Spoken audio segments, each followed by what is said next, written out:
What's up, Real MVPs, Ricky Widmer here, and welcome into another edition of MVP Sports Live right here on our YouTube page. What's up, Eric? Saying what's up in YouTube chat like you guys could be talking to us right now. We are getting ready for another jam-packed show where we are talking about all the greatest news happening in the sports world today. Today is NBA Day, and boy, oh boy, did the NBA drop some great juicy news into our laps today. Also, what up, Bill? Bill saying yo in YouTube chat. I am joined, as I usually am, with my beautiful co-host, Soapy Muffin. Hey. Well, I'm always joined with you on MVP Entertainment. I'm sometimes joined with you on MVP Sports. Yeah, it's like ships passing in the night, except it's like two ships that started on the same dock, and sometimes they go the same way. Yeah. Also, I was not even supposed to be on today's show, Soapy. It was supposed to be the duo of you and Jake, which has only happened once, so I guess we can't say that it's basically that you guys don't exist because you guys have done a show together. But I got the text from Jake, and I'm going to out him here, where he said, "I'm good, so don't worry. I just had something come up I got to handle, so I can't do the show today. If you want to put me on Ricky, for more one next minor week." thing, the What? YouTube title has a spelling error. Oh, what's the spelling Is error? Bede Stevens? Is beats. I will fix that. It's easier to fix that in YouTube. I will fix that when you are talking. But yeah, out in Jake. Jake couldn't do it, so that's why I am here to host the show. Unless Soapy, you would like to host. I never asked you officially if you wanted to host or not. I just assumed. But yeah, we got Bede Stevens. What the hell? So I will fix that. But yeah, we're talking about Brad Stevens. We're talking about the Celtics. We're talking about everything going on in the NBA playoffs as well. We've got Bucks Nets is solidified. We got games to react to from tomorrow. That should have fixed things, by the way. So refresh. Let me know if the title changed, Soapy, while I go into housekeeping. Number one, if you are not in the MVP Discord, you are surely behind the 8 ball. Is the greatest community in the universe. This morning when the Brad Stevens stuff dropped, we were talking about it in the Discord. You can go ahead and join it today for free. Link is right below in the description. We have tons of different chats for different topics. NBA draft, NFL, baseball, hockey, lottery just happened. Soapy, learned that my Seattle Kraken will be selecting number 2 behind the Buffalo Sabres. So it's a great time in the Discord. Go ahead and join it right now for free. If you want to support us, check out patreon.com/MVPvids. Link down below in the description. Or you can become a channel member today. Either or, you get rewarded for supporting us if you choose to. And also, Bucket saying Bulls chip next year, Soapy. I don't think that's going to happen next year, even though I want it to. But hit that sub button so you always know what's going on with MVP Sports, and hit that notification bell. Some call it the notification bell. I call it the notification bell. So you're always notificated, not notified, notificated on videos going up from MVP. Going to be having some NBA player prospects videos for the draft. We'll be having a new mock dropping very soon. Soapy will be doing the next mock for us. He is recording it this weekend. That should be coming out in 2 weeks for everyone. Everyone who's a member and patron, though, will get it next week, a week before everybody else. But Soapy, let's go into what we're talking about today. And it is the Boston Celtics. We're talking about Boston on the podcast. And series of tweets from Woj this morning. Number one, Boston Celtics president of basketball operations, Danny Ainge, is seriously considering his future with the franchise and could make a decision to step down. That was the first one that went out.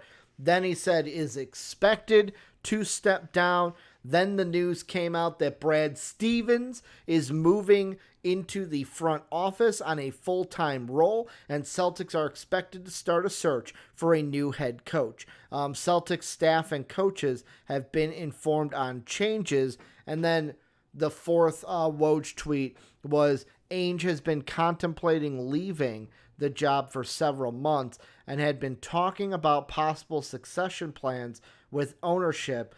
Stevens turns out to be the franchise's choice.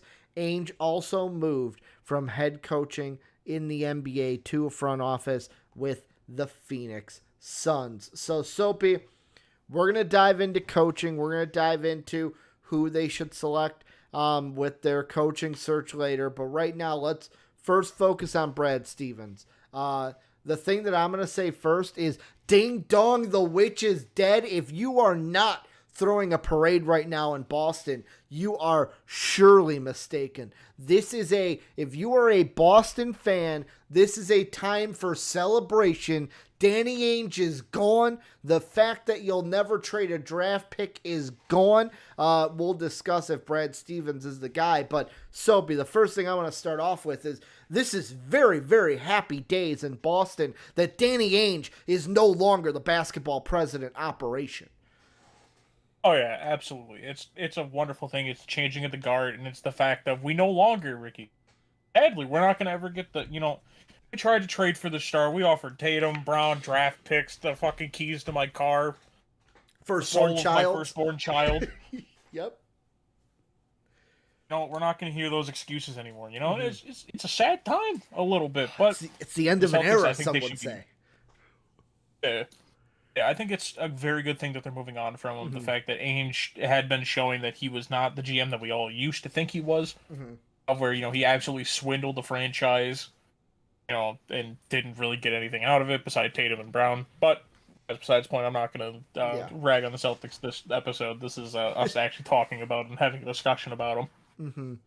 Yeah, I mean, I was so happy seeing this news for Boston fans because now it's like it's just a Danny Ainge proved that he ain't what he all the praise that we get for Danny Ainge, it's just a bunch of these are called hands, a bunch of sitting on them. Because the whole thing with Danny Ainge was that he proved that I'm not going to make the move. I'm not going to go out there and be bold.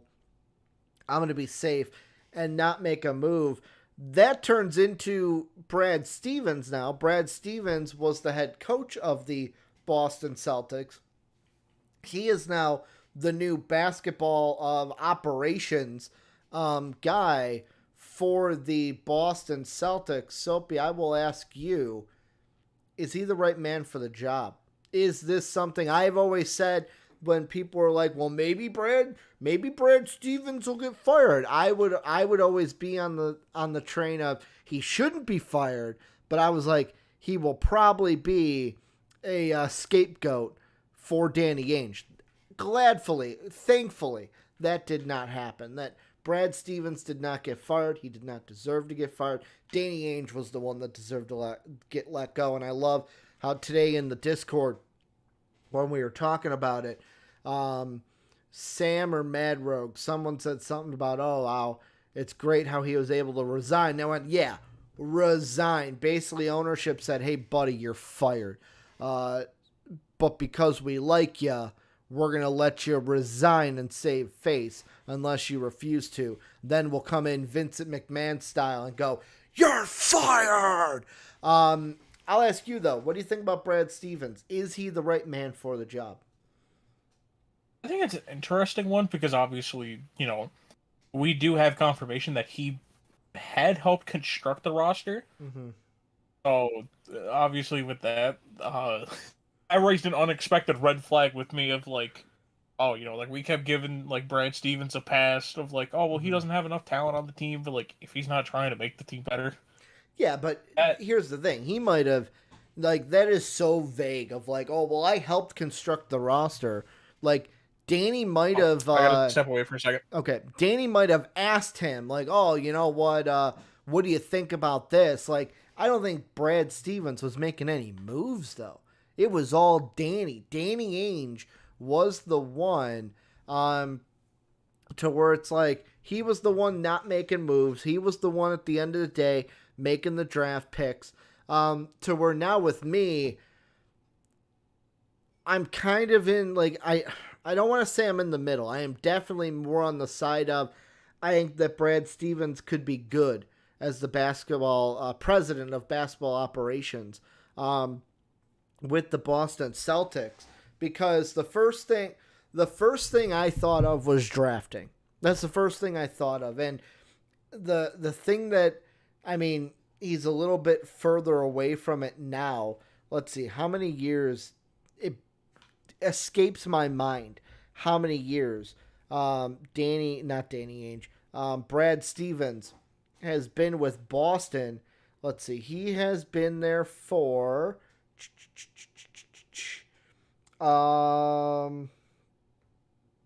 since 2013, so 8 years he's been the coach of the Boston Celtics, to where I almost feel like drafting, I feel confident in Brad Stevens' ability because he came from the college world. Yes, it was 8 years ago, but I want to say that with me, I have confidence in Brad Stevens being able to evaluate college talent, because obviously he was doing that anyways if he was giving Danny Ainge feedback or suggestions of like, hey, this is the type of guy that I want for this team.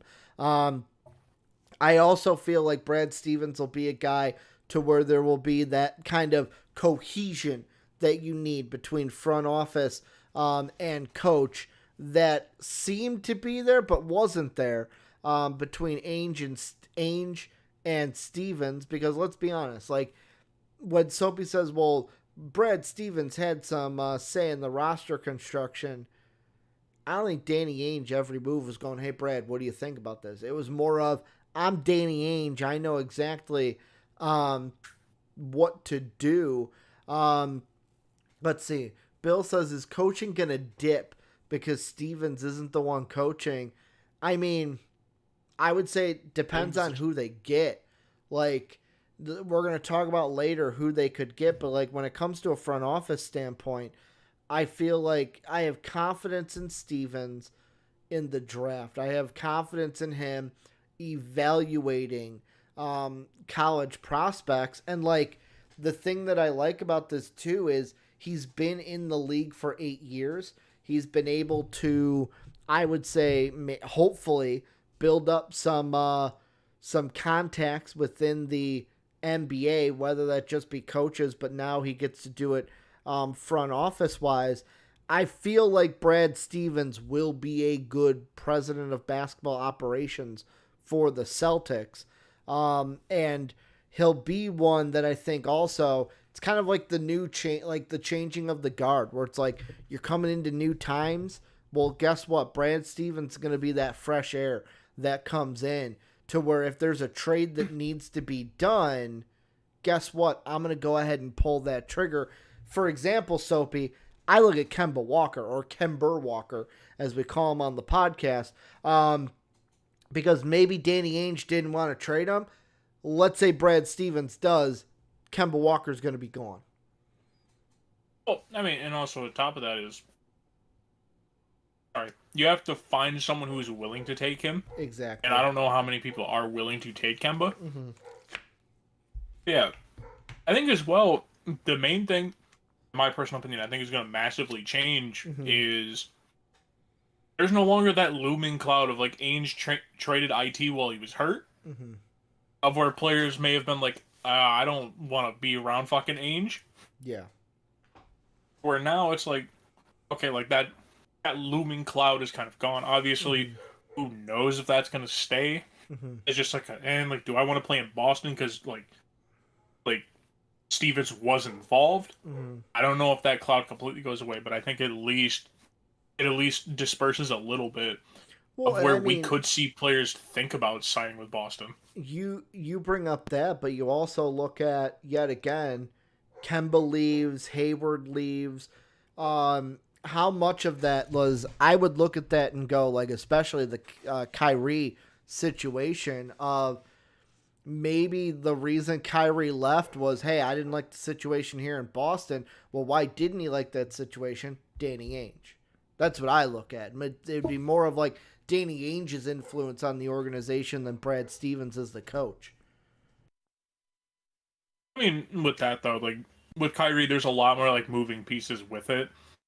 Because, for instance, it could also be like he didn't like the fact that he was essentially the scapegoat for the team.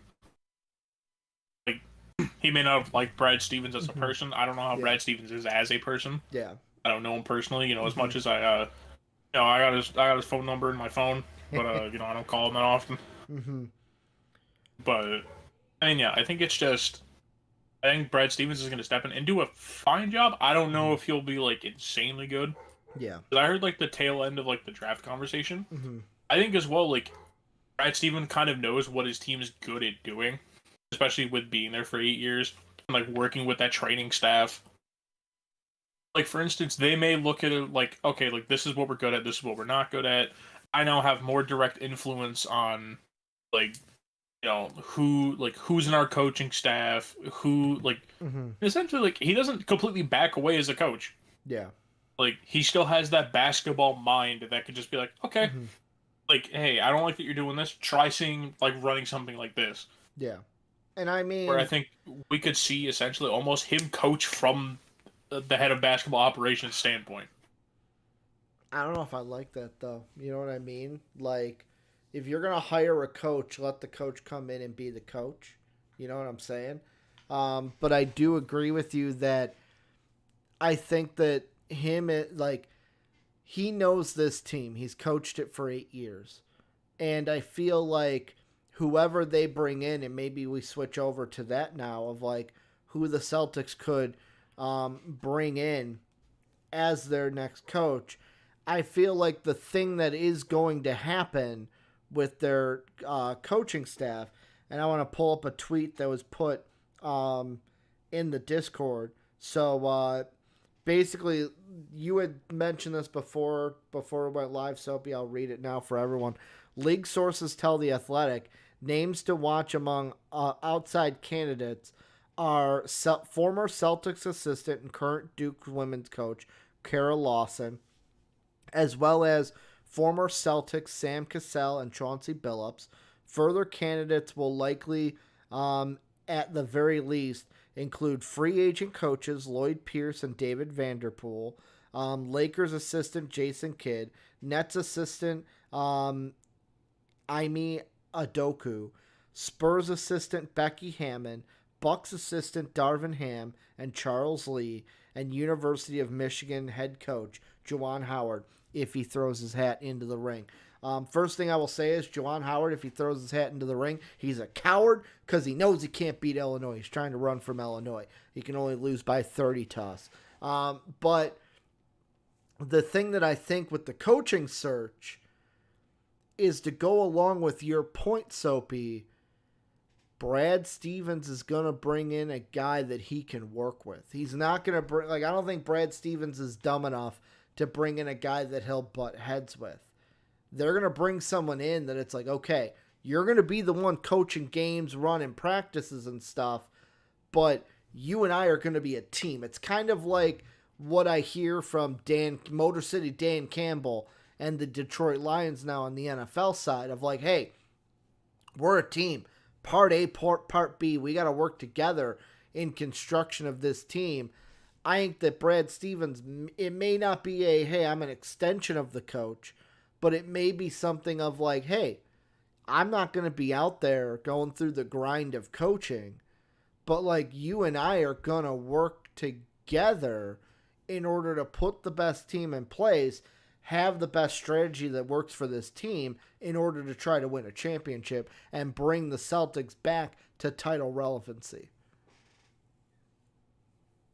And I think, just kind of looking at it, I do think if I had to say a favorite, I'd probably say Chauncey's my favorite for it. Mm-hmm. And it's because the fact, besides that his former connection to Boston, I don't really think that plays into it. By the way, Soapy, no Illinois slander in YouTube chat. I don't want to see that from you. Bill, I understand why Bill is giving me Illinois slander, because he does not believe in Poppy Curbelo. But you, seeing that from you, Soapy.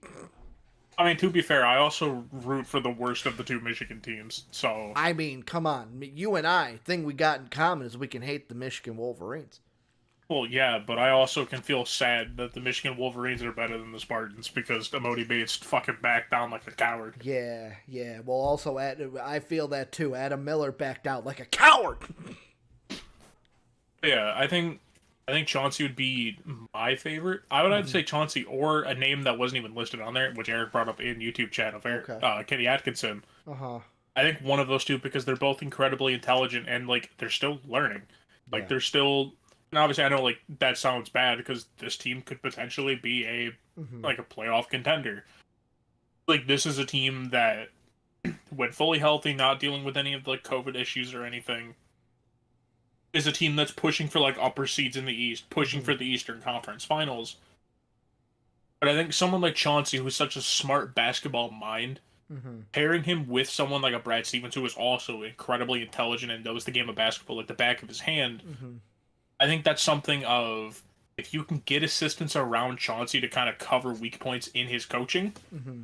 I think that really is going to help because as well, like when we've seen, and obviously it's just like independent interviews and everything, Yeah. when they've had Chauncey go over film, he points out things that like you don't really notice because Mm-hmm. Chauncey was a NBA floor general. Yeah. He was a guy that when he's on the court, it's basically like, oh hey, we have a second coach. Yeah. He was a natural leader on the court and also at the point guard position. He was one of the, correct me if I'm wrong, Detroit Piston fanboy who Chauncey played for, was kind of one of the last true point guards in the NBA that we have seen. Kind of like how you see Chris Paul. Like he was the Yeah. Chris Paul before Chris Paul is what he is Chris Paul right now, minus the injuries, of course.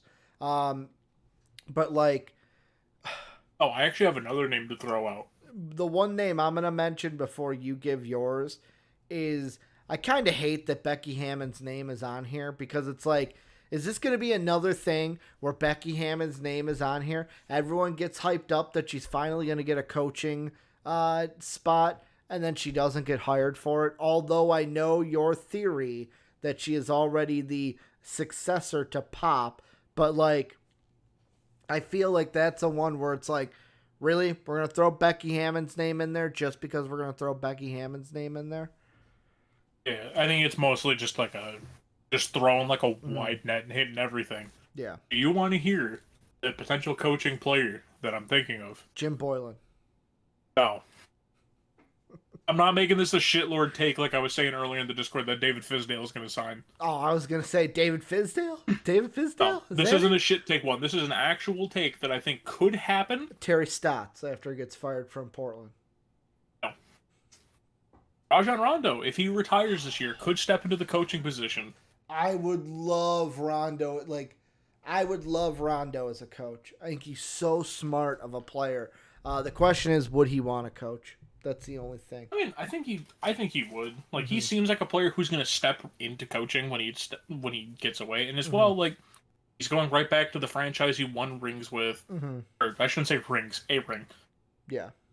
With like a franchise that treated him really well for so long. Now Ainge is out of the building. And essentially, they're like, "Oh, hey, we'll welcome you back with open arms." Yeah, I mean, I would love that. It's just to me, my only thought in my head is that does he want to coach? Because that's what it is with players. We think all the time, oh man, this player would be great as a coach, and then they don't want to, or they go, I don't want to pursue that kind of avenue. You know what one? And I'm trying to look here. You know what one I would really, really, that I think makes the most sense, but the only question is, will she want to take the job? Kara Lawson, the Duke coach, because here's the reason why I'm throwing her name in is, like, number one, I was going to say you can't make the Becky Hammond joke of, like, and not even a joke, just like the thing of, like, well, they're going to hire Becky Hammond because then she'd be the first woman head coach. It's like, well, this time, this search has two women, has Kara Lawson and Becky Hammond. But the thing that I would like if they hired her. Yet again, best man or woman for the job. But she was an assistant with the Celtics. But what years was she an assistant? 2019, 2020. She took the job at Duke for the 2021-2022 season. So, like, you may sit there and go, hey, after 1 year and really only had, let's see, 4 games, like on her coaching record, only had 4. She wasn't, so she was announced as the head coach of women's Duke basketball team on July 11th, 2020. Her first season only lasted 4 games after the decision to end the season in late December 2020 due to concerns of the COVID-19 pandemic. And I believe that was a Duke response. I believe that was Duke ending their season because of COVID. So would she even be in a position personally to be like, you know what? I am the right person for the job because I was under Brad Stevens. I know what Brad Stevens wanted to do as a coach. I can be an extension of Brad Stevens and his coaching style on the court. Plus, she could even go into it saying, I already, like, Becky Hammon coming in would have to meet all the players, would have to build that rapport. I can come in, really anyone. Chauncey Billups would even have to do that too. But, like, she could come in going, I already know the players. I was just here a year ago with these guys, to where I feel like that would be the one that if they feel like they want an extension of Brad Stevens on the court, she would have to be the front runner, because not only was she under Brad Stevens, but she knows the guys and kind of has that rapport with them. The only thought is, how was she liked as an assistant? And I'm not going the whole woman thing. I'm saying, like, in general, because there's even guy assistants to where, like, after they leave, it's like, fuck that guy. I hated that guy when he was our assistant coach. How was she liked as an assistant with Boston? I think that's the big question that it would come for Carol Lawson. I think as well of, would she be willing to step away from Duke after just 1 season? The reason why I say yes is because she only coached 4 games. That's why I would say the opportunity is there, because she didn't have a full season as head coach of them. It was only 4 games, and it could be an easy walk away. Yeah, I mean, I don't know. She doesn't strike me as a person who'd be willing to walk away after just 1 season with somebody. Good point. And I think it may be the fact of, building up just women's basketball in general may be more important to her. Yep. Obviously, I'm not speaking for her. That's just a random guess. Soapy's like, like Brad Stevens, do not know Carol Lawson personally. Yeah, I do not have the phone number in my phone, so. Also, Duke fans probably listening to us talk about her are going, shut up, shut up, shut up, shut up, shut up. Because not only Soapy would they be losing out on the news about, did you hear the news about Coach K today? He's retiring after next season. Going to retire after next year. So not only would they lose 1 basketball coach, they'd be losing 2 basketball coaches. But yeah, this is going to be an interesting search. I can't wait to see who is eventually the head coach of the Boston Celtics. But like I said, if you're a Boston fan, happy days. Be excited about this. Danny Ainge is gone. It is a new day in Boston. Lucky your mascot can be shining down and smiling the Irish smile, and anything you want to say with that. But Boston fans, you should be absolutely ecstatic and happy. Let's get into some playoff talk, Soaps. The first thing we'll talk about is we have one of, if not the first, second round series that will be taking place. We already know it's going to happen. We can look in it, talk about it while the first round is finishing up. Bucks and Nets will face off in the second round. I will ask you, have the Bucks proven enough against Miami to basically show you that, hey, we can be a formidable foe and have a shot at upsetting the Brooklyn Nets. I think they actually do have a very good chance. I don't know if they upset them, because I still do have the Nets coming out of this series. I think it's going to be a fight, though. I don't think this series has blowouts. I think this is going to be, like, this is going to be a war. And whatever team is on the other end of the bracket, you know, obviously depending on when Joel Embiid comes back, you know, if the Sixers make it past, they got to be, like, licking their lips. They're chomping at the bit. They're like, yes, please. For the love of God, destroy each other in this round. Like, we want the scraps of whatever's left. I mean, this to me is an interesting series, and the only reason why I say it's interesting is I was watching Colin Cowherd before the playoffs started, and he did his prediction video, and he had the Bucks going all the way to the NBA Finals. And when it was this round, he said he had the Bucks over the Nets because he said the Bucks are the best matchup against the Nets. And then he went into how they swept the season series, Giannis and Chris Mid and Drew, how they match up against Boston is very well. I mean, there's a part of me that goes, yeah, but Brooklyn wasn't fully healthy all season. They're fully healthy now. And if this Nets team, the big three in particular, play like they were, they're going to be very hard to beat, especially if you're trying to beat them 4 times. But, like, I do agree with you. This series is going 7. This series will absolutely go 7 games because, like, I look at it and you go, you've got the defense of Giannis. You've got the defense of Drew Holiday, to where it's like, you've got 2 of, and, like, I'll even ask you, maybe I'm slouching here.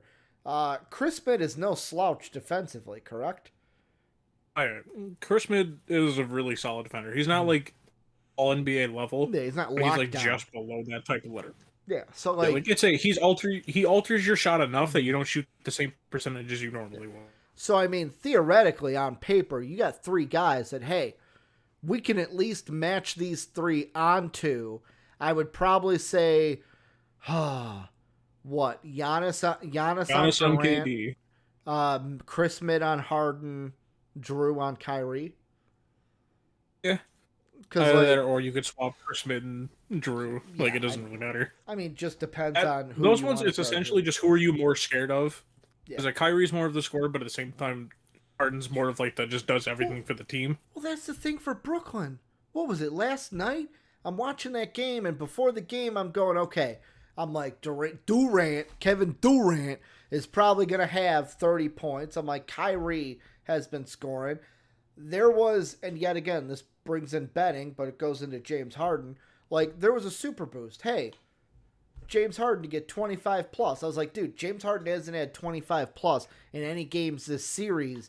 I don't think it's going to happen. He's going to be more of the assister. And what does he do, Soaps? He goes off. Drops 25 plus. He goes off to where it's like I'm sitting there going, oh my God, I should have taken that. Why did I doubt James Harden? To where it's like, that's the scary thing about Brooklyn is any 3 of them could go off. As a team against Boston, well, as a big 3 against Boston, they completely decimated them. I know Boston got 1 game, but they completely decimated them. The big thing with fair, that one game was off of a Jason Tatum 60-pointer. It was Jason Tatum. Where the Nets were like, all right, young blood, we'll let you have this one. We'll get you next time, which they did. I hope this is a 7-game series. I hope this is not something to where we talk about, like you say, you use the word bloodbath, and I say, oh, it's going the distance. I hope it's not we say this, and then it just becomes, oh, Nets in 4. Oh, Nets in 5. Yeah, and then we get, like, the normal, like, Bucks second-round performance of Bud looks like he forgets how to coach. It's like Dave said, oh, man, Bud, it took you this long to figure out play your starters 40 minutes. That's all it takes. Yeah, and I think just on top of it as well, and this is the major thing that I think is really going to dictate this series.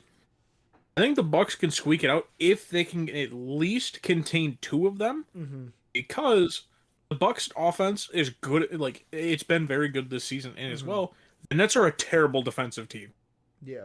Like, obviously, they have people who can be good defenders. Like, Harden isn't as Mm-hmm. bad of a defender as people still imagine him to be, Does because we're Ya- still keeping that meme from like 3 years ago alive. does Giannis feast in the paint?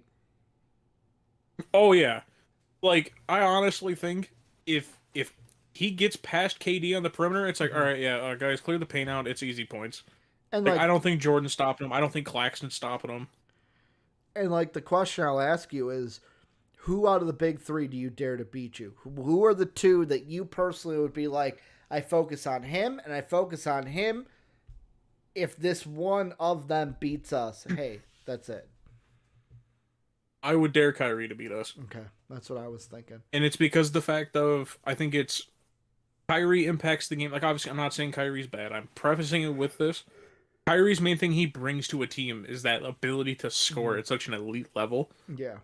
Like, when you have people like Harden who are one of the best facilitators in the game, Kevin Durant who's an all-around scorer and like can also facilitate, play defense at a damn near elite level. Yeah. Like, I'd rather dare the guy who's good at one thing, Mm-hmm. and obviously I'm not saying he's only good at one thing, Yeah. but I'd rather dare Kyrie to drop 50 on us and beat us than dare Kevin Durant to catch fire. Because I'm saying it right now, don't get me wrong, you're definitely gonna have your best defender in Giannis on KD at all fucking times. But goddamn, I do not want to see Kevin Durant catch fire if I'm this Bucks team, Mm-hmm. because Kevin Durant on fire is the most unstoppable player in the NBA, and I will stand by that. You might. I don't care how many injuries Kevin Durant's had. Mm-hmm. Like, he will torch any team. Yeah. And He doesn't care who's on him. Like, it's terrifying. Like, he is the player that I'm like, okay, he needs to be shut down. Harden being able to impact the game without scoring, Mm-hmm. like, you're not going to completely shut off his passing, Yeah. but take whichever of the defenders left between Drew and Chris Mid, whoever plays the passing lanes best, have him on Harden. The thing that I sit at, and I kind of agree with you and disagree, where I think it's I force Harden or Kyrie, and I would maybe lean Harden, mainly because, hey, Kyrie's been here before. He's hit final shots. KD's been here before. He was here with the Warriors. James, what have you fucking proven? What have you proven? That you can go 0 of 28 from 3? Like, I will make James Harden try to beat us and limit KD, limit Kyrie. Let James Harden do it. Now, maybe some people would say that's stupid because, hey, Ricky, James Harden can go off for 50. But, like, I look at it and I go, he is the only one of the big three that do not have that ring and do not have that finals experience, has never been there. And maybe you could say he's more hungry for Calling it. you but, on like, it. Harden has been to the finals. oh, okay. Once when he Okay. was with fucking Kevin Durant and Westbrook. One time as what, a rookie? He was a rookie? I'm talking about with He him was like leading 3 years the into team. the league. I'm talking about with him leading the team. When he was with the Houston Rockets, never sniffed the finals. You are right. Technically, he sniffed it once. I was gonna say he sniffed it, but then Chris Paul got hurt, and then they shot like 4 million from 3. The Warriors were just a better team. They were going to win the series. I was right. I was right then. I'm right now. To where it's like I almost let him, like, hey, he'd be the one. But it's him or Kyrie. It ain't Kevin Durant. You ain't daring Kevin Durant to beat you, Soapy. I do agree with you there. Last thing we'll talk about, though, is I'll ask you this. Prediction for Nets Bucks. What are you going to say? See, this is a tough one. Mm-hmm. I'm gonna go Nets in 7, and I think it's just because I don't think there's any defense in the league good enough to contain the big 3. I will say this. I had Miami in this series. That's why I had Brooklyn winning. I'm going to go bold. I'm going to say Bucks in 7. Bucks in 7. Chainsaw says, I agree with Ricky. Harden's a top 5-10 player, but out of the 3 superstars, I'd say force Harden to do something. So let us know what you guys think, either in Twitch chat or in the comments if you're watching this after the fact. But Soapy, there were games yesterday that went on. And the first one I think we need to talk about. And I'm going to say that, like, I have to preface this with I am going to say this sarcastically, Soapy. There are going to be some people, Jake, that think I am serious with this nickname that I am about to say. But yesterday, Lakers losing by 30, it kind of hurt me in any way that LaBitch would leave after 5 minutes. There's 5 minutes left in the game. He's like, nope, I'm hitting the showers. Enough with this one. Enough with supporting my team. You know, MJ would never do that, Soapy. MJ, the GOAT, would never abandon his team no matter how far they are down. Are the Lakers dead? Are they dead and done in this series? I think if AD does not come back, I think they're dead. Do you think he comes back? And there was a quote of LeBron basically telling AD, like, hey, if you're not healthy, don't come back. Mm-hmm. So I think that really depends. I'm not exactly sure. Mm-hmm. But, I mean, yeah, like, obviously, I don't agree with the sentiment of what you said, because obviously I am a LeBron fan. You are. But it's okay. Not everyone can be right. And hey, don't worry. I hope to God you could win 6 rings with the greatest coach of all time and one of the greatest supporting casts ever. I mean, what? I never said that. I mean, hey, it was an all support, and when you got the GOAT, it just makes things that much better. It do be like that sometimes. We weren't winning championships without that GOAT. I'll tell you that. There were 2 years we didn't win championships. Yeah, but just remember, like I learned in the Discord, that team was not stacked, not at all. I'm not letting anyone live that down. But yeah, I think this Lakers team's dead in the water. Mm-hmm. I think it's once AD goes down, you start to really realize this team has a lot of weaknesses. Yeah. And obviously, that's bound to happen when you have people on huge contracts. Mm-hmm. The fact we've seen Drummond is damn near unplayable at times because the fact that they literally just attacked Drummond. They're like, hey, he's got better. He got better. He got better. The only thing is though, once they adjusted to guarding Ayton with Drummond, they're like, okay, cool, Devin Booker, drop 40 on him. Yeah. And they're like, all right, solve that problem now. Mm-hmm. And as well, I think it's just right with this. I'm totally not rooting for the Suns to make it so my prediction looks like I'm correct. Not at all. I am totally rooting for the Suns. I would love to see them go to the Western Conference Finals. Yeah, and just on top of it as well, I think this Lakers team needs a shakeup. Yeah. And because the fact, if your third best player is Dennis Schroeder, you're not winning shit. Devin Schroeder. Like, and I think that really showed it. They sacrificed a lot during the offseason to not get much back. Because obviously, letting people like Danny Green, Dwight Howard, and Rajon Rondo all walk, who were major contributing pieces for you. And all you really got back was like Wesley Matthews, who's been like Schroeder, who's better than all 3 of those. I'm not going to argue that. Like Schroeder is definitely better than all 3 of them. Yeah. But I don't think Schroeder had enough impact to make up for everything that was lost. And as well, and this is still just a coaching question in general for me. Why the fuck did you just now wait to play Marc Gasol? Because they've only just recently started playing him.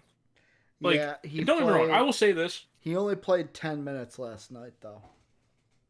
Yeah, and this is just kind of where my thought process comes with this. I think a lot of people, just with this, they need a shakeup at center. They need to tell AD, hey, get off your fucking high horse. I don't give a shit if you don't like playing center. You have to play it. This team statistically is at their best when AD is playing center. Because he is a matchup nightmare for every center in the NBA. Yeah. They need to tell AD, like, hey, listen, you want to win rings? If he says, yeah, it's like, all right, so get your ass down in center. Well, I mean, Go ahead. Finish your thought. I didn't mean to cut you off. I think it's just the fact of they need to basically just, like, tell AD, like, we're not winning championships with you at power forward. Yeah. I mean, for me, last night was basically LeBron had no help. Because, like, LeBron early on, he came out and he was hitting shots. And Jake was even like, oh, if LeBron's doing this, it's going to be a game. But, like, I know this is box score watching for some people. But, like, when Dennis Schroeder goes 0 of 9 for 0 points, when you have KCP only took one shot in the game, didn't make it. Even on the bench, your leading scorer off the bench is bum ass Kyle Kuzma. To where like LeBron had I will say this, for all the hate and kind of shit I give LeBron in games like this, he didn't have any help out there. And I mean, there's going to be people out there like, boo hoo, you play with the team you got. It's not our fault that Anthony Davis got hurt. But like, I think that's the thing, that with this Lakers team, if AD and LeBron are both not healthy, Lakers are dead in the water. Now, even if Anthony Davis comes back next game, like, first off, is he rushing himself back? Second off, like, how effective is he gonna be? I don't know. I kind of feel like this is a wash year for the Lakers. It's a complete like wash year because AD got hurt at the wrong time. As Eric said, Eric is a Laker fan, the supporting cast did not show up. And like, I know you do the whole you give shit back of like with the Jordan, like, oh, that wasn't a stacked team. Let's be honest, to win a ring, you gotta have a good team. Even look at those Spurs team. Tim Duncan was the main guy. Yeah, but you still have that supporting cast of like Manu, Tony Parker, Robert like Horry, even like with the Robert Horry, Bruce Bowen. Bruce Bowen. I almost said Bruce Brown. Skip Bayless's guy, Tiago Splitter. Yeah, like hell, even like just with the later ones as well. Kawhi fucking Leonard. Yep, Kawhi Leonard, young Kawhi Leonard, like George Hill for some of the early ones. I think I don't know if he was there for a championship though. So it's like you've had these guys, Steve Kerr. For the early one, he was a Spur and got a championship with them. Like, that's the thing. The sporting cast needs to show up, and without AD out there, I don't think the Lakers have enough to get past the Suns. The other game, because Nets Celtics, we already talked about the Nets. The other game worth talking about, Damian Lillard. Fucking boy, game of the did night. He go off. Well, it was easy to be the game of the night. It was the closest game by far. But basically, first, Adolph Silver calling it in. I will say this, the most bullshit foul call ever on Austin Rivers. First off, they called it a shooting foul. He didn't even fucking touch him. Number two, even when they called it, oh, it's going to be a foul on the floor, he just had one hand on the hip and didn't alterate anything. Like, it shouldn't have been a foul at all. And this is coming from someone who has money on the Blazers, that wants the Blazers to win in either 6 or 7. So take that with a grain of salt. Damian Lillard, though, basically saying, I'm going to go Dame time and force double overtime. The only mistake he made was not forcing the third overtime and defaulting to what some would say is bum-ass CJ McCollum. Oh, yeah. Watching that game, that whole time, I'm just sitting there thinking to myself, like, this team needs a shakeup. Like, even if Dame gets them past the first round, it's like, this team needs a shakeup. Because the fact of, for anyone who did not watch this game, anytime the ball was not in Dame's hand, it was essentially like okay, fuck, guys. All right, get ready to play defense. Mm-hmm. And not like the good defense of like, oh, yeah, we scored, guys. Yeah. We got it closer. It was like, oh, shit. I don't know why he shot the ball. Mm-hmm. Yeah, I think it was, especially near the end, CJ McCollum definitely fucked up really bad by stepping out of bounds at the very end of the game. But also just as well, I think the Nuggets have basically found a strategy to beat this Blazers team. Mm-hmm. It's get Nurkic out of the game. Yeah. It's foul, like get him in foul trouble so that it's essentially you are playing Cantor against Jokic, which, if I remember correctly, the number that Jake said for like the offensive rating for the Nuggets when Cantor was out there was like 161. Mm-hmm. If you have someone like that matched up against the other team's best player, yeah, that's a fucking rip. That's literally at that point just to hang them up. And also the thing that I'm gonna throw out here, and I'm gonna basically bring in a comment from YouTube chat. that was about the Lakers and LeBron and bring it into this situation. Danny in YouTube chat says, funny how it's always supporting cast with LeBron. No other player gets as many supporting cast arguments or passes. I understand where you're coming from. It seems like all the time with LeBron, we're bringing up, supporting cast didn't play up. This person didn't play up. It's always defaulting. But, like, I'm going to use that and look at the Denver Nuggets, who, like, Jokic had 38, was a good game. LeBron and his had 26, I believe. But, like, you look at it, Michael Porter Jr. had 25 plus. You had Austin Rivers hitting some big shots, going 50% from 3, 4 of 8, went 18 points. And then really the biggest player off the bench was Monta Morris, the guy who in our redraft, I was like, who the fuck is Monta Morris? He was showing up in 41 minutes. He had 28 off the bench, to where it's like, I even look at this and it's like, Damian Lillard was the reason the Blazers stayed in this game and forced overtime. But it wasn't Jokic of why the Nuggets won this game. Why the Nuggets won this game was really Monta Morris down the stretch. And really there was a stretch late in the fourth where the Nuggets had a deficit and the Nuggets team on the floor without Jokic got back into it and got a lead. That is why the Nuggets won this game, because of the players around Jokic, to where Jokic didn't have to do it all himself. And especially, I mean, like, we even saw later in the game, Jokic was doing a thing that we had so many questions with, like, the last couple of years with the Nuggets, of, like, is Jokic capable of taking over the game? Mm-hmm. Like, obviously, we had questions of that, I believe, last year. Yeah. Because at times it seemed he just defaulted to, like, okay, let's just let the team do it. Mm-hmm. In those overtimes, like, we were seeing Jokic be like, all right, fuck it, give me the ball, I'm back and canter down. Mm-hmm. And, like, obviously, you know, did every shot go in? No. But at the same time, it's like, okay, like, we saw that one. I still have no idea how the fuck he pulled that pass off. The one where literally in the replay, you see him. He's on one side. Michael Porter's in the corner on the other. And basically, you see Jokic look and give him a look like, dude, I don't know if it can, like, I don't know if it'll work. And then, like, fuck it. And he just tosses it over there. Perfect fucking dime for a 3. Yeah, and just on top of that, the fact of you have someone like Jokic who's literally just like it almost seems he flipped that switch, but still able to turn it on and off to where he's not being a detriment to his team. Yeah. I think we kind of saw, like, the combative points between Jokic and Dame with that, of, like, Dame, like, when he would pass the ball off, obviously Dame's supporting cast is arguably worse. Like, he has better, like, name recognition on his team. I mean, it doesn't help, too, when, like, Rocco got into foul trouble late. Nurkic got fouled out.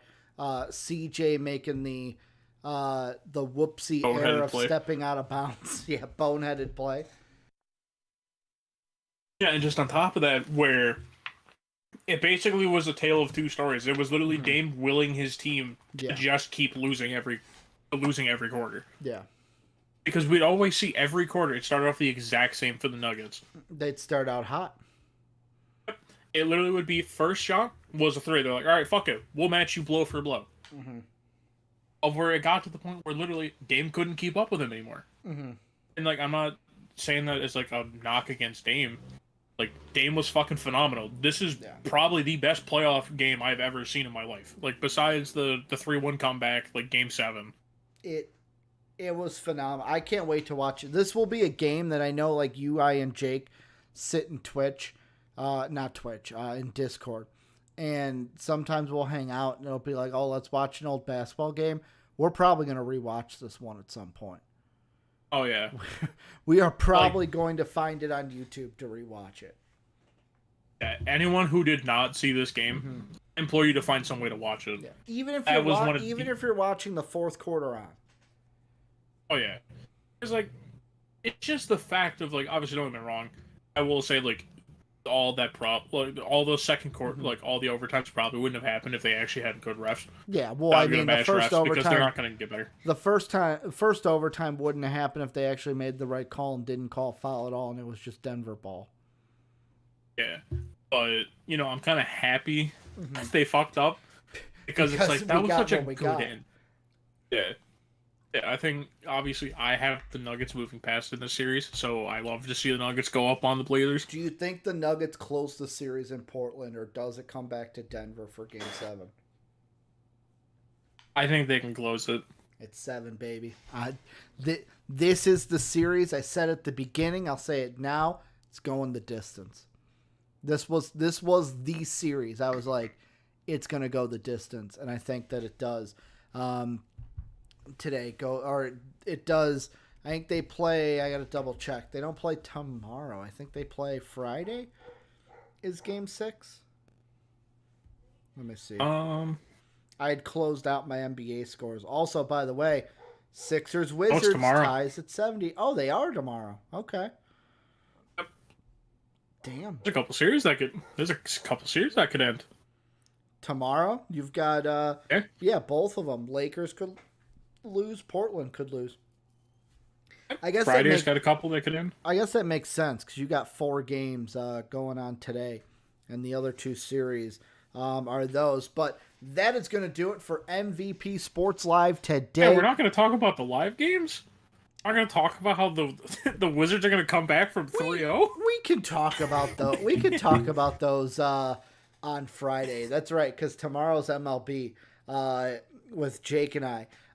Basically, Joel Embiid, he's done. He's dead. Sixers are dead. They're gonna lose this round. Sorry, Jake. I'm panic moding. But yeah, Joel Embiid probably not gonna play the rest of the season. As Jake said, probably a 2 to 4 week injury. I mean, the rest of them, we could talk about them later, Soapy. We've talked enough about basketball. But that's going to do it. Unless you have anything you need to say about these games, I'll give you that platform. Nuggets to the Western Conference Finals, baby. Let's make my prediction right. That'll do it for us today. Let us know what you guys think down below in that comment section. Remember, join the Discord if you haven't already. Greatest community in the universe. Link down below in the description. Also, you can check out our Patreon page if you want to support us. Patreon.com/MVPvids, or you can become a channel member. One of them is the gold tier. We'll be having a new mock draft dropping, and for channel members and patrons, they will actually get to see it this upcoming Monday, a week before everyone else. So if you want to get content like that early, if you want to get content like our NBA draft prospect breakdowns that we're going to be doing, go ahead and support us at the gold tier if you can. Either patron or member, they're both the same. They both do the same thing, and it helps support us, make sure we can keep making these great live streams and videos for you guys. Thank you for everything you guys do. Hit that subscribe button and that notification, or as some people call it, the notification bell, to get notified instead of notified. Or notificated. I'm sorry, that's how I say it. Notificated. So that you're always seeing what's going on with MVP. Like I said, thank you for being as awesome as you